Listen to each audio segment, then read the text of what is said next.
আসসালামু আলাইকুম, এটিএন বাংলা সংবাদে সবাইকে স্বাগত জানাচ্ছি। আফরোজা আক্তার কামাল। শুরুতে বিআরবি কেবলস সংবাদ শিরোনাম। কাতারের আমিরের এয়ার অ্যাম্বুলেন্সে আজ লন্ডন যাবেন খালেদা জিয়া। দেশের পথে জুবাইদুর রহমান বিমানবন্দর থেকে যাবেন এভার কেয়ার হাসপাতালে।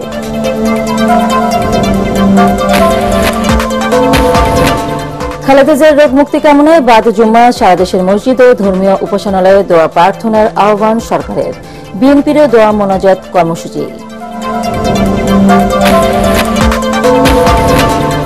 আরো ৩৬ আসনে প্রার্থী ঘোষণা বিএনপির। ২৭২ আসনের তালিকা প্রকাশ। মনোনয়ন পরিবর্তনের সম্ভাবনা কম, মির্জা ফখরুল।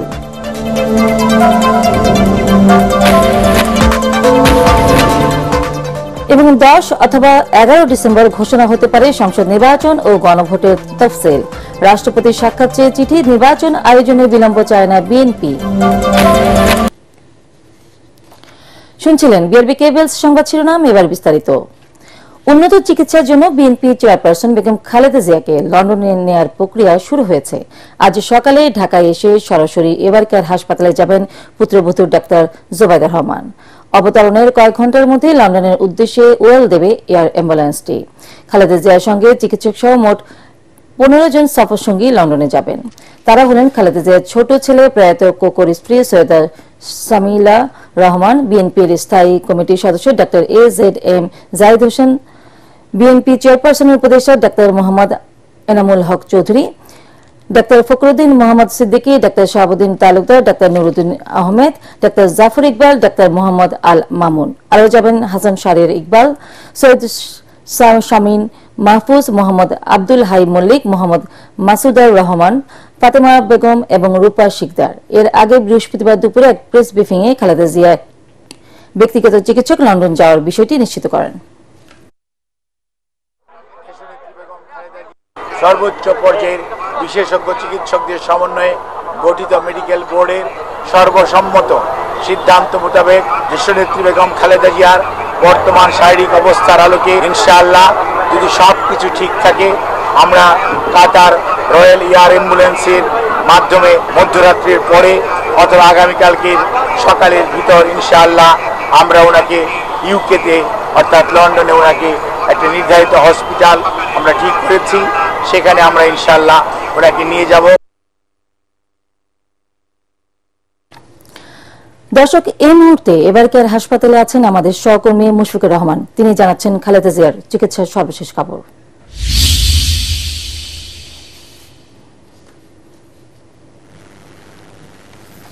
আফরোজা, সকাল থেকেই এভার কেয়ার হাসপাতালের নিচে অবস্থান করছি, ভোর থেকেই। এবং এখানে আসার পর যে প্রস্তুতিটা আমরা দেখেছি, যে আপনি নিশ্চয়ই এর মধ্যেই জেনেছেন যে বিএনপির পক্ষ থেকে জানানো হয়েছে কাতারের এয়ার অ্যাম্বুলেন্স সেটার যান্ত্রিক ত্রুটির কারণে সেটা বাংলাদেশে পৌঁছায়নি। এবং আজকে ভোর নাগাদ বিএনপি চেয়ারপারসন বেগম খালেদা জিয়ার বিদেশে যাওয়ার, বিশেষ করে ইউকে যাওয়ার যে কথাটা ছিল আরও উন্নত চিকিৎসার জন্য, সেটা আসলে বিলম্বিত হচ্ছে। তো খবর এখনো পর্যন্ত সেটাই। এবং ঠিক কখন নাগাদ তাকে আসলে নিয়ে যাওয়া হবে সেটা আসলে নির্ভর করছে আসলে কাতার থেকে আরও নতুন একটি এয়ার অ্যাম্বুলেন্স বাংলাদেশে আসার কথা রয়েছে। কারণ যেটিতে যান্ত্রিক ত্রুটি দেখা দিয়েছে সেটা আসলে মেরামত করা সম্ভব হয়নি বলে আমরা জেনেছি। এবং নতুন করে আরও একটি এয়ার অ্যাম্বুলেন্স আসার পরে আসলে তিনি আসলে তার শারীরিক অবস্থা আবারও বিবেচনা করে আসলে তিনি বিদেশের উদ্দেশ্যে রওনা হবেন, এমনটাই কথা রয়েছে। এবং জানিয়ে রাখতে চাই যে তার বড় ছেলের যে স্ত্রী ডক্টর জুবাইদুর রহমান, তিনি কিন্তু আজকে সকাল ৯টা ৪৫ নাগাদ আসলে ঢাকায় এসে পৌঁছানোর কথা রয়েছে। এবং তারপরে আসলে আরও পরীক্ষা নিরীক্ষা, কারণ একদিনের মধ্যে আসলে তার শারীরিক অবস্থার আরও অবনতি হয়েছে কিনা সেটারও একটা ব্যাপার থাকতে পারে। এবং নতুন করে মেডিকেল বোর্ড এবং যারা বিশেষজ্ঞ চিকিৎসক যারা এসেছেন চায়না থেকে এবং যিনি এসেছেন যুক্তরাজ্য থেকে, তাদের সাথে আবারও নতুন করে কোনো পরামর্শের দরকার আছে কিনা তার শারীরিক অবস্থা নিয়ে, সেটারও একটা ব্যাপার রয়েছে। এবং দলের পক্ষ থেকেও আসলে নিশ্চিত করে এখনো পর্যন্ত তার সর্বশেষ আপডেট এখনো পর্যন্ত আমরা আজকে পাইনি। গতকালকে সর্বশেষ তার যে ব্যক্তিগত চিকিৎসক ডক্টর AZM জাহিদ হোসেন তিনি জানিয়েছিলেন যে তাকে আসলে নিয়ে যাওয়ার কথা। তবে সন্ধ্যা নাগাদ ঘোষণা আসে, দলের পক্ষ থেকে জানানো হয়, মির্জা ফখরুল ইসলাম আলমগীর তিনি জানান যে কাতার থেকে যে এয়ার অ্যাম্বুলেন্স আসার কথা সেটার আসলে যান্ত্রিক ত্রুটির কারণে আসলে যাত্রাটা বিলম্বিত হয়েছে এবং এই যাত্রাটা ঠিক কখন কয়টা নাগাদ হবে আবার সেটা কিন্তু এখনো পর্যন্ত আমরা জানতে পারিনি বা জানানো হয়নি। তবে ধারণা করা হচ্ছে যে দুপুর নাগাদ কাতারের যে এয়ার অ্যাম্বুলেন্স নতুন করে যেটা পাঠানো হচ্ছে সেটা বাংলাদেশে ঢুকতে পারে এবং তারপর পরই সবকিছু ঠিকঠাক থাকলে হয়তো বা তাকে নিয়ে আসলে বিদেশের উদ্দেশ্যে রওনা হবে। এছাড়া প্রথমে যে দলের পক্ষ থেকে প্রথমে তার সফর সঙ্গী যারা আছেন সেই যে লিস্টটা দেওয়া হয়েছিল 15 জনের, সেটা কিন্তু আরো 3 জন বাড়ানো হয়েছে যেটা আমরা দেখেছি।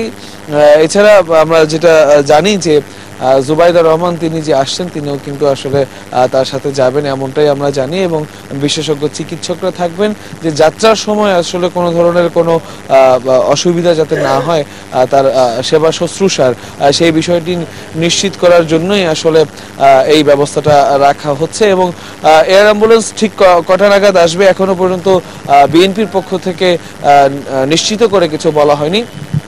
তবে যে প্রস্তুতির ব্যাপারটা, যে তাকে নিয়ে যাওয়ার ব্যাপারে এইবার কেয়ার থেকে তাকে নিয়ে যাওয়ার ব্যাপারে যে প্রস্তুতিটা সেখানে কিন্তু আসলে কোনো ত্রুটি নেই।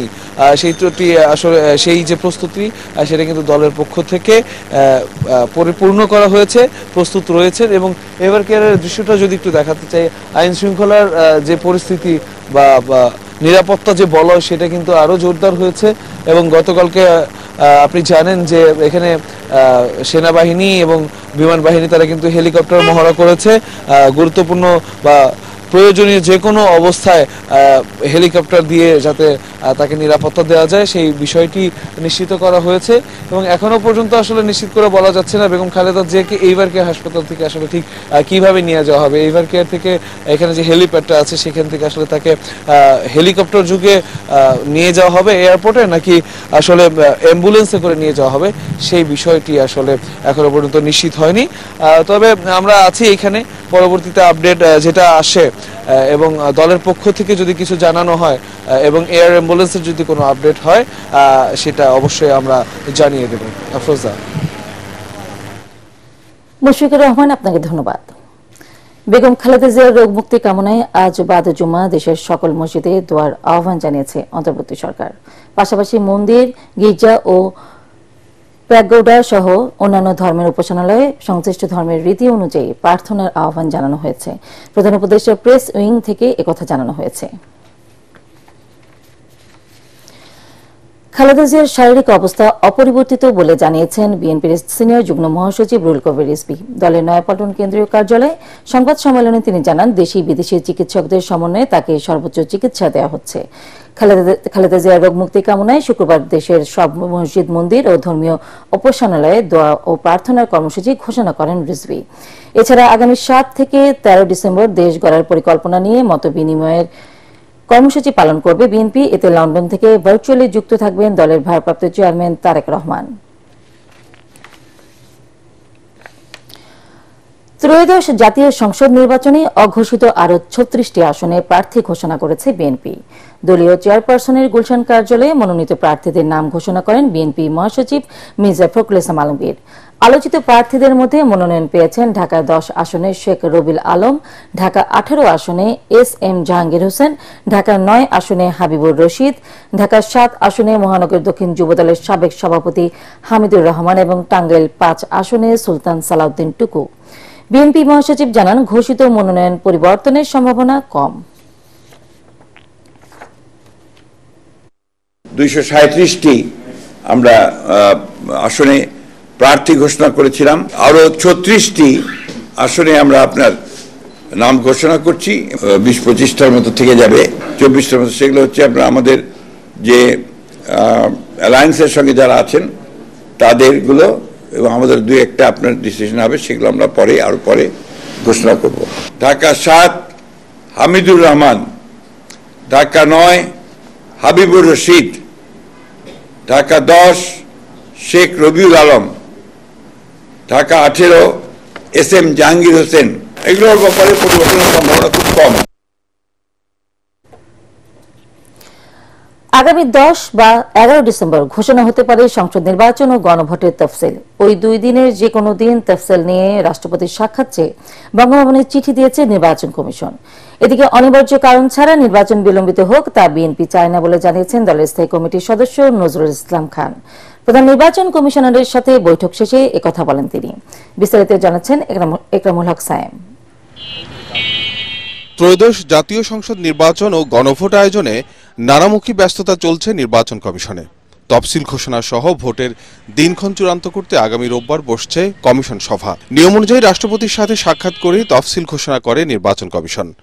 ইসি সচিব আক্তার আহমেদ জানিয়েছেন, আগামী 10 বা 11 ডিসেম্বর রাষ্ট্রপতির সাক্ষাৎ চেয়ে গণভবনে চিঠি দেওয়া হয়েছে। এদিকে বৃহস্পতিবার বিকেলে বিএনপির স্থায়ী কমিটির সদস্য নজরুল ইসলাম খানের নেতৃত্বে দলের একটি প্রতিনিধি দল বৈঠক করেন প্রধান নির্বাচন কমিশনার এএমএম নাসির উদ্দিনের সাথে। বৈঠক শেষে তিনি জানান, নির্ধারিত সময়ে নির্বাচন চায় বিএনপি। নিঃসন্দেহক্রমে আমাদের নেত্রী, দেশনেত্রী বেগম খালেদা জিয়া, তার আশু রোগ মুক্তি কামনা করে সবাই দোয়া করছে তার জন্য।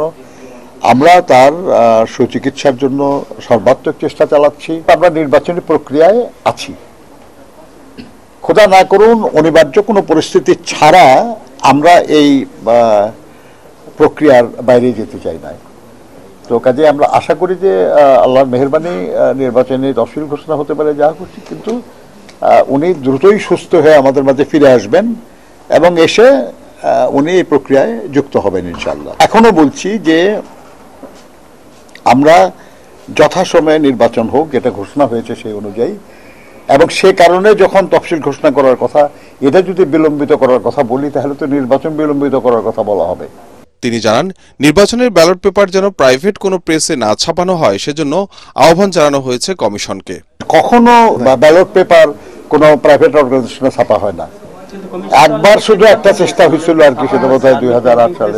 এ সময় সাংবাদিকদের প্রশ্নের জবাবে নজরুল ইসলাম খান বলেন, তারেক রহমানের ভোটার হওয়ার বিষয়ে দুশ্চিন্তা নেই বিএনপির মধ্যে। উনি তো বাংলাদেশের নাগরিক একজন, কিন্তু ভোটার তালিকা ওনার নাম নেই, এখন আসে পড়বে, কোনো অসুবিধা কি? এটা তো নাম ওঠানোর জন্য সময় পার হয়ে যায় নাই তো। একরামুল হক সায়েম, এটিএন বাংলা, ঢাকা।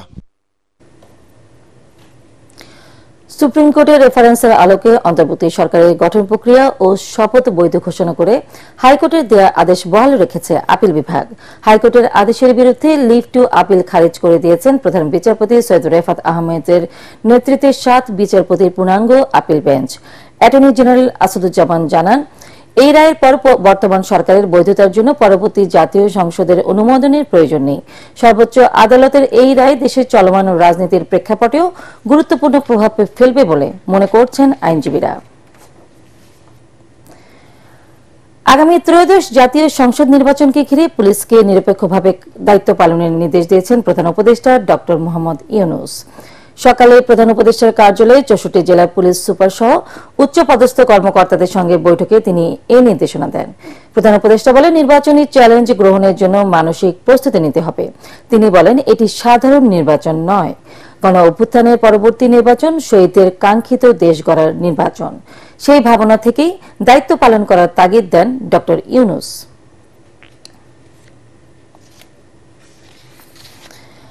এখন দেখবেন সালাম স্টিল ভোটের গাড়ি। হিন্দু সম্প্রদায়ের ব্যক্তিকে দলের প্রার্থী ঘোষণা করে চমক দেখিয়েছে বাংলাদেশ জামায়াতে ইসলামী। খুলনা 1 আসনে দলটি প্রার্থী পরিবর্তন করেছে। আসনটিতে চূড়ান্ত প্রার্থী হিসেবে জামায়াতের ডুমুরিয়া উপজেলা হিন্দু কমিটির সভাপতি কৃষ্ণ নন্দীর নাম ঘোষণা করেছে জামায়াত। কৃষ্ণ নন্দীর নেতৃত্বে প্রতিটি রাজনৈতিক সমাবেশেই সনাতন ধর্মাবলম্বী নারী পুরুষের সরব উপস্থিতি দেখা গেছে।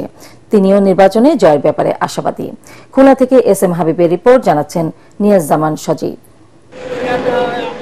হিন্দু সম্প্রদায় অধ্যুষিত বটিয়াঘাটা ও দাকুপ উপজেলা নিয়ে গঠিত খুলনা 1 আসন 1991 সাল থেকে 2024 পর্যন্ত এই আসনটিতে আওয়ামী লীগের হিন্দু প্রার্থীরা জয়ী হয়েছেন। এমনকি 1996 সালের 15 ফেব্রুয়ারি নির্বাচনে বিএনপির প্রার্থী হিসেবে জয়ী হন প্রফুল্ল কুমার মণ্ডল। সবকিছু বিবেচনা করে এবার নতুন চমক দিল জামায়াতে ইসলামী। ঘোষিত প্রার্থী মাওলানা শেখ আবু ইউসুফকে পরিবর্তন করে ডুমুরিয়া উপজেলা হিন্দু কমিটির সভাপতি কৃষ্ণ নন্দীকে চূড়ান্ত প্রার্থী হিসেবে ঘোষণা করেছে দলটি। 2003 সাল থেকে জামাতের রাজনীতিতে সম্পৃক্ত কৃষ্ণনন্দীর গ্রামের বাড়ি ডুমুরি উপজেলার চুকনগরে। কৃষ্ণনন্দী নাকি শুনেছি এখানে এসেছে, তা মোটামুটি আমরা তাকে স্বাগত জানাই। বাইরের থেকে এসে দাঁড়াবে কেন, এলাকা তো বহু প্রার্থী আছে। কৃষ্ণনন্দীকে কখনো দেখিনি এবং তা আমরা চিনিও না ওনাকে। উনি নমিনেশন পাওয়ায় আমি খুব আনন্দিত। কৃষ্ণনন্দীকে প্রার্থী হিসেবে ঘোষণা দেন দলের কেন্দ্রীয় সাংগঠনিক সেক্রেটারি জেনারেল ও খুলনা অঞ্চলের পরিচালক মুহাদ্দিস আব্দুল খালেক। জামায়াতের প্রার্থী কৃষ্ণনন্দী জানান, দ্রুত বটিয়াঘাটা থেকে নির্বাচনী প্রচারণা শুরু করবেন তিনি। সন্ত্রাস মুক্ত, চাঁদাবাজ মুক্ত, মাদক মুক্ত করার 3টা প্রতিশ্রুতি আমি নিলাম।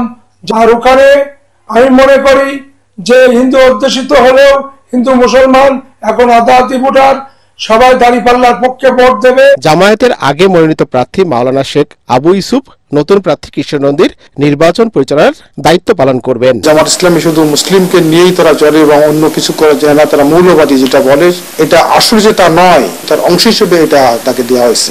জামায়াতের নেতারা জানান, খুলনা ও কিশোরগঞ্জে 2 জন হিন্দু সম্প্রদায়ের মানুষকে প্রার্থী করা হয়েছে, আরো কয়েকজনকে করার চিন্তা ভাবনা রয়েছে। Bureau report, ATN Bangla.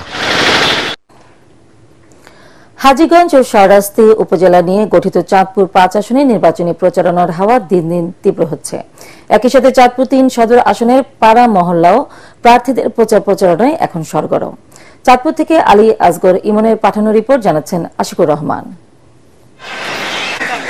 Chandpur সদর আসনে প্রথমবারের মতো ভোট দেওয়ার সুযোগ সৃষ্টি হয় উত্তেজনা তরুণ ভোটারদের মাঝে। অন্যদিকে স্থানীয়রা বলছেন, অনেক বছর ধরে ভোট দিতে পারেননি তারা, তাই এবার ভোট দেওয়ার আগ্রহ সবার মাঝেই সমানভাবে বিরাজ করছে।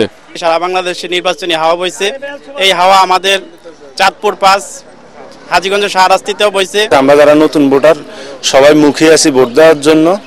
আর গণতান্ত্রিক দেশে ভোটটা হচ্ছে একটা ভোটারের প্রথম অধিকার। 26 সালের ফেব্রুয়ারি মাসের যে নির্বাচনটি হবে, সেই নির্বাচনে এখন সাধারণ মানুষ মুখিয়ে আছে, তাদের উৎসব মুখর পরিবেশে তারা ভোট প্রয়োগ করবে। চাঁদপুরের প্রতিটি আসনে মনোনয়ন পাওয়ার পর বিরতিহীনভাবে চলছে বিএনপি প্রার্থীদের প্রচারণা।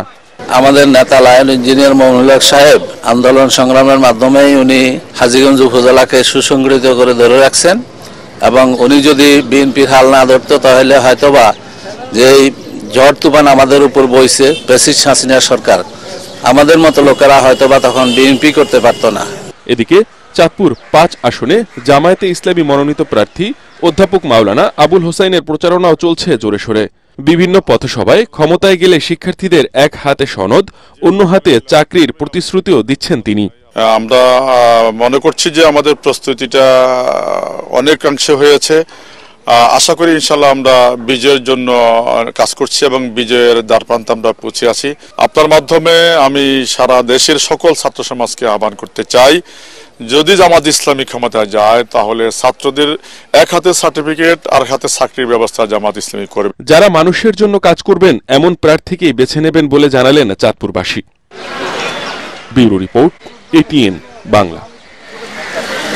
কোরআনের সুর প্রতিভার সন্ধানে 2026 কুমিল্লার অডিশন পর্ব সম্পন্ন হয়েছে। শহরের রেসকোর্স এলাকায় জান্নাতুল মাকাম তাহফিজুল কোরআন মাদ্রাসার অডিটোরিয়ামে এই পর্ব অনুষ্ঠিত হয়। এই প্রতিযোগিতায় অনূর্ধ্ব 14 বছর বয়সের 1.5 শতাধিক প্রতিযোগী অংশ নেয়। এতে সভাপতিত্ব করেন জান্নাতুল মাকাম তাহফিজুল কোরআন মাদ্রাসার প্রতিষ্ঠাতা পরিচালক মাওলানা ইজহারুল হক সিরাজি।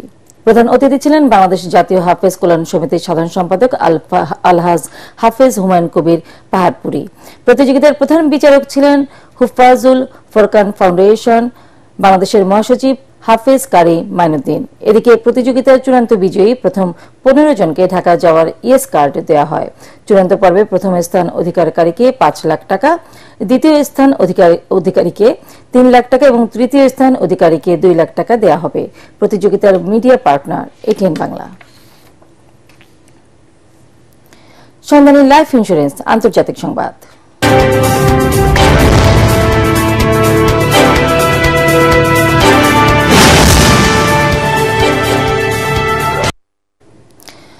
দুদিনের রাষ্ট্রীয় সফরে ভারতে পৌঁছেছেন রাশিয়ার প্রেসিডেন্ট ভ্লাদিমির পুতিন। ভারতের স্থানীয় সময় সন্ধ্যা 7টার পরে নয়াদিল্লি পৌঁছান তিনি। এয়ারপোর্টে তাকে স্বাগত জানান ভারতের প্রধানমন্ত্রী নরেন্দ্র মোদী। বহুল আলোচিত এ সফরে ভারতের সাথে গুরুত্বপূর্ণ সামরিক চুক্তি করবে রাশিয়া। হায়দ্রাবাদ হাউসে অনুষ্ঠিতব্য 23তম ভারত রাশিয়া বার্ষিক শীর্ষ বৈঠকে অংশ নেবেন পুতিন। এ সফরে দুই দেশের মধ্যে সামরিক, বাণিজ্য ও খনিজ তেলের বিষয়ে আলোচনা হবে। প্রধানমন্ত্রী নরেন্দ্র মোদীর আমন্ত্রণে নৈশভোজে অংশ নেবেন পুতিন। এবার খেলার খবর।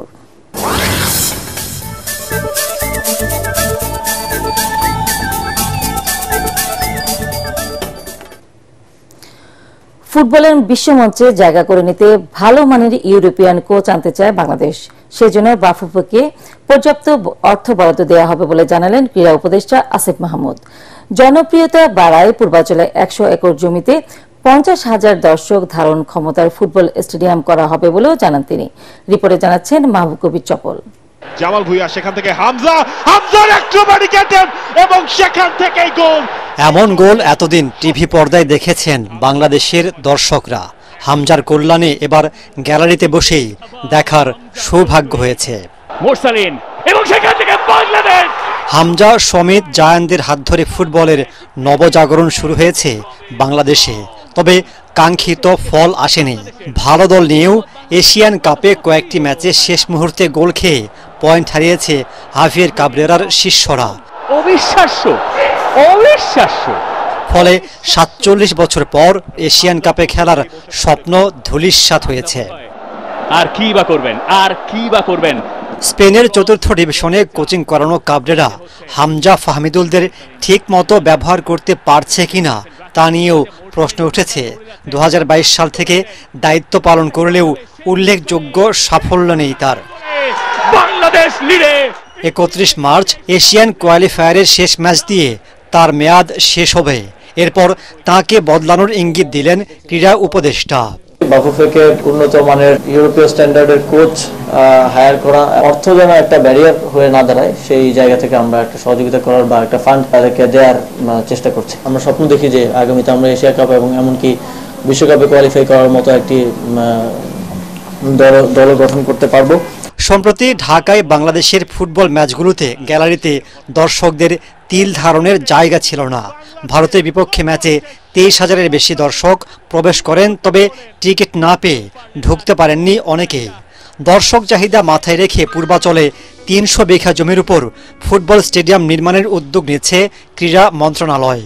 ভূমি মন্ত্রণালয় সহ সংশ্লিষ্টদেরকে আমরা পূর্বাঞ্চলে 100 একরের একটি জায়গার জন্য লিখেছি। 50,000 দর্শকের ধারণ ক্ষমতা সম্পন্ন আমরা এস্টিমেট করছি একটা ফুটবল স্টেডিয়াম করতে চাই। নারী ফুটবলারদের বেতন দ্বিগুণ করা হচ্ছে বলেও জানান আসিফ মাহমুদ। নারী ফুটবলারদের স্যালারি অন্তত সেটা দ্বিগুণ হওয়া উচিত। মাহবুব কবির চপল, ATN বাংলা, ঢাকা। সংস্থার কমিটি ছিল না। ইস্পাহানে প্রথম আলো আন্তঃ বিশ্ববিদ্যালয় ফুটবল টুর্নামেন্টের ঢাকা অঞ্চলের 7ম দিনে জয় পেয়েছে সোনারগাঁও বিশ্ববিদ্যালয়, জাহাঙ্গীরনগর বিশ্ববিদ্যালয় এবং গণ বিশ্ববিদ্যালয়। সাভারের বিরুলিয়ার ডেফোডিল ইন্টারন্যাশনাল ইউনিভার্সিটি মাঠে দিনের প্রথম ম্যাচে সোনারগাঁও বিশ্ববিদ্যালয় 2-0 গোলে হারায় গাজীপুর কৃষি বিশ্ববিদ্যালয়কে। দ্বিতীয় ম্যাচে জাহাঙ্গীরনগর বিশ্ববিদ্যালয় 3-0 ব্যবধানে পরাজিত করে ব্র্যাক বিশ্ববিদ্যালয়কে। আর দিনের তৃতীয় ম্যাচে নর্থ সাউথ বিশ্ববিদ্যালয়কে 6-1 গোলে বিধ্বস্ত করেছে গণ বিশ্ববিদ্যালয়। খেলা শেষে ম্যাচ সেরাদের পুরস্কৃত করেন টুর্নামেন্ট পরিচালনা কমিটির প্রধান ও জাতীয় ফুটবল দলের সাবেক অধিনায়ক আশরাফুদ্দিন আহমেদ চুন্নু এবং ইস্পাহানি টি লিমিটেডের senior divisional manager Abdul Sattar. প্রতিযোগিতার media partner ATN Bangla.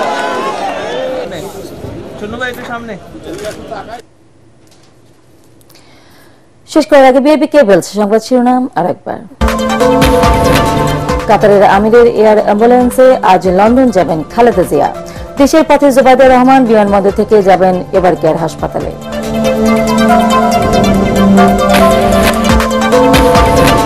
Khaleda জিয়ার রোগ মুক্তি কামনায় বাদ জুম্মা সারা দেশের মসজিদ ও ধর্মীয় উপাসনালয়ে দোয়া প্রার্থনার আহ্বান সরকারের।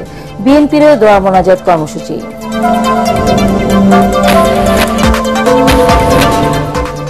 আরো 36 আসনে প্রার্থী ঘোষণা বিএনপির। 272 আসনের তালিকা প্রকাশ। মনোনয়ন পরিবর্তনের সম্ভাবনা কম, মির্জা ফখরুল।